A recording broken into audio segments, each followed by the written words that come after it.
नमस्कार। आज की इस प्रेस वार्ता में आप सबका स्वागत है। इस प्रेस वार्ता को पूर्व केंद्रीय मंत्री और हिमाचल प्रदेश से लोकप्रिय सांसद श्री अनुराग ठाकुर जी संबोधित करेंगे। वह आज दिल्ली के चुनाव, भाजपा के चुनाव संकल्प पत्र का दूसरा भाग आपके माध्यम से दिल्ली वालों के बीच रखेंगे। मैं आदरणीय अनुराग ठाकुर जी से अनुरोध करूंगा कि वह अपनी बात रखें।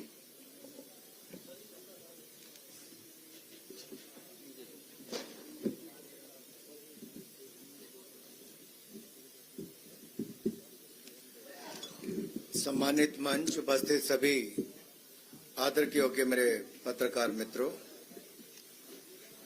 विकसित दिल्ली। जब हम विकसित भारत की कल्पना करते हैं तो विकसित दिल्ली की एक अहम भूमिका है।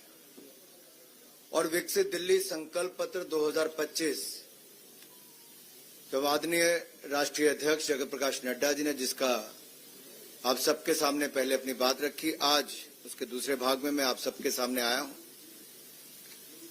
साथियों, जो हमारे संकल्प हैं वो दिल्ली को विकसित बनाने के हैं और संकल्प से सिद्धि की यात्रा जब अगले 5 वर्षों में पूरी करेंगे। भारतीय जनता पार्टी की जहां भी सरकारें रही, जन कल्याण उनकी प्राथमिकता रही, केंद्र बिंदु रहा। और हमने केंद्र सरकार में भी देखिए, राज्यों के सहयोग से नागरिकों की समस्याओं का जहां समाधान किया, वहीं पर उनको सुविधाएं भी दी।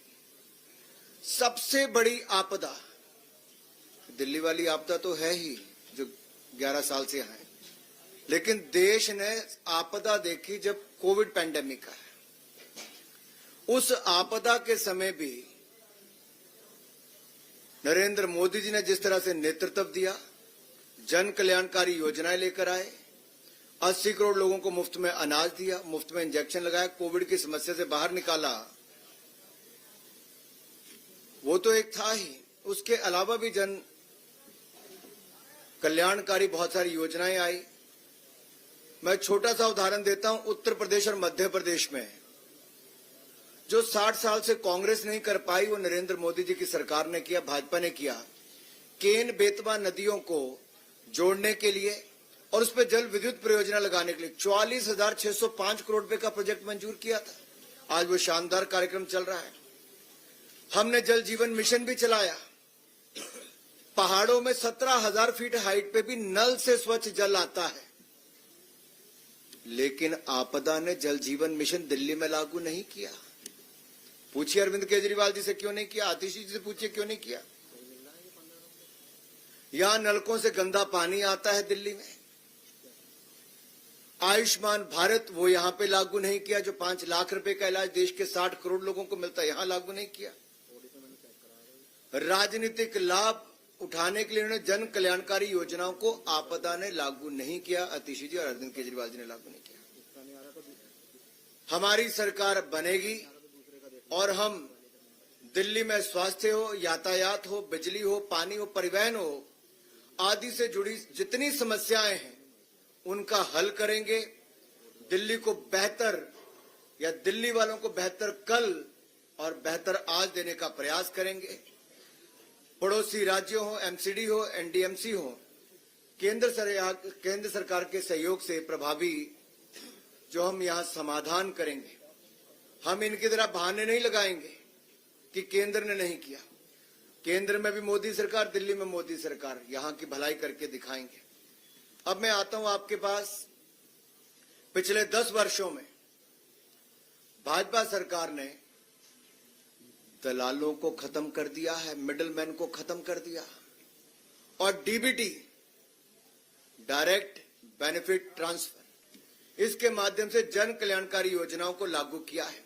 भ्रष्टाचार मिडिलमैन को हमने समाप्त किया और भ्रष्टाचार के प्रति जीरो टॉलरेंस ये भाजपा की है, नरेंद्र मोदी सरकार की है।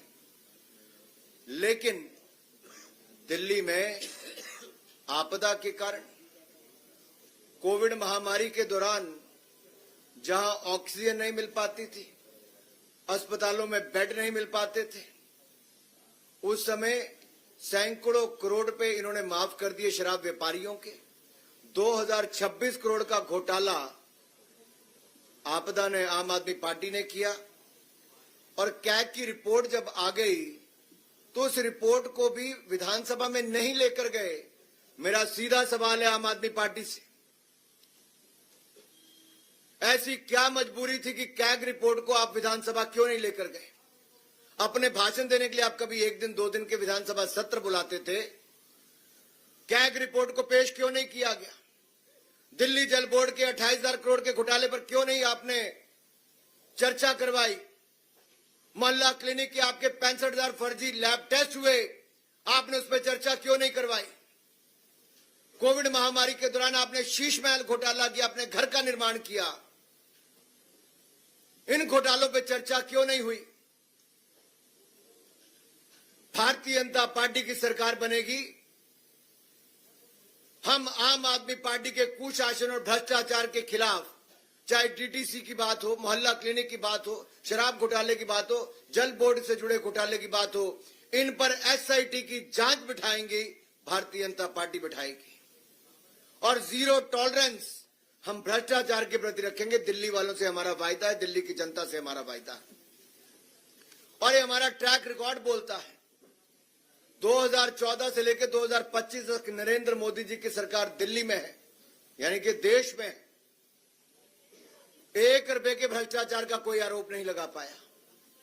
2001 से लेकर 2014 तक मोदी जी मुख्यमंत्री थे, कोई 1 रुपए के घोटाले का आरोप नहीं लगा पाया।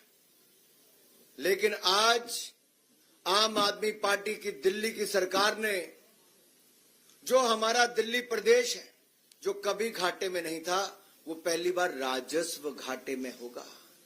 रेवेन्यू डेफिसिट में हमारी दिल्ली, ये केजरीवाल जी और अतिशी जी और आम आदमी पार्टी के कारण हो पाया। साथियों, अगली बात मैं करना चाहूंगा, शिक्षा को लेकर न्यू एजुकेशन पॉलिसी 34 वर्षों के बाद लाई तो भारतीय जनता पार्टी नरेंद्र मोदी जी लेकर आए। और केवल शिक्षा नीति ही नहीं, न्यू एजुकेशन पॉलिसी नहीं, हमने यहां पर, मैं आप देखिए 2014 से पहले क्या था, मात्र 16 आईआईटी थे देश में, आज बढ़कर 23 हो गए। 13 आईएम थे, आज बढ़कर 20 हो गए। 9 ट्रिपल आईटी थे, आज बढ़कर 25 हो गए। 8 एम्स से बढ़कर 24 हो गए। 308 मेडिकल कॉलेज थे, आज 706 हो गए। हर जिले में मेडिकल कॉलेज का सपना हमारी सरकार पूरा कर रही है। 157 नर्सिंग कॉलेज अभी हाल ही में हमने मंजूर किए। और यही नहीं, आईटीआई 11,847 से बढ़कर 1.5 गुना ज्यादा 14,955 हो गए। यूनिवर्सिटीज मात्र 723 थी, आज वो 1147 पार कर गई। मेडिकल कॉलेज तो मैंने आपके सामने रख ही दिया। साथियों, यही नहीं, हमने 10,000 से ज्यादा अटल टिंकरिंग लैब खोलने का काम किया है। साइंस को बढ़ावा दिया, साइंस को ही नहीं, साथ ही साथ हमने स्टार्टअप्स को भी बढ़ावा दिया। आज 1,20,000 स्टार्टअप है, 107 यूनिकॉर्न है, और दुनिया में हमारा देश कहीं नहीं था, आज दुनिया का तीसरा सबसे बड़ा स्टार्टअप इकोसिस्टम बन गया है। अब हमारी कल्पना यह है कि दिल्ली में सरकारी शिक्षण संस्थानों में जो जरूरतमंद छात्र हैं, उनको पीजी से लेकर, केजी से लेकर पीजी तक की मुफ्त शिक्षा देंगे। केजी से पीजी तक मुफ्त शिक्षा मिलेगी दिल्ली के जरूरतमंद छात्रों को सरकारी शैक्षिक संस्थानों में। जी हां, आपने ठीक सुना, केजी से पीजी तक मुफ्त शिक्षा प्रदान करेंगे जरूरतमंद छात्रों को सरकारी शैक्षिक संस्थानों में। और साथियों, यही नहीं, आपको मैं एक बात और बताऊं, जो हमारे अगली मैं बात करने वाला हूं, स्किल बहुत महत्वपूर्ण है।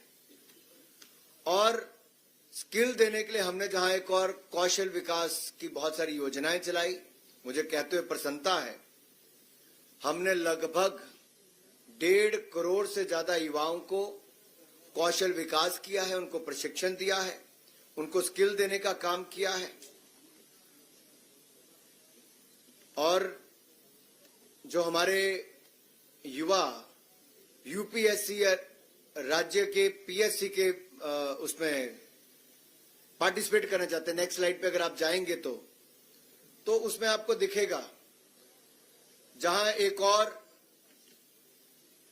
जरूरतमंद छात्रों के लिए यूपीएससी और राज्य पीएससी के लिए हमने तैयारी के लिए विभिन्न माध्यमों से सहायता प्रदान की है। भारतीय जनता पार्टी के गुजरात राज्य हो, मध्य प्रदेश हो, उत्तर प्रदेश हो, यहां पर बहुत सफल योजनाएं चलाई। और साथ लगते अगर आप हरियाणा में भी देखेंगे, हमारे राज्य की जो एचपीएससी है या फिर यूपीएससी की परीक्षाओं की तैयारी करने वालों के लिए हमने एक मुश्त वित्तीय सहायता प्रदान की है।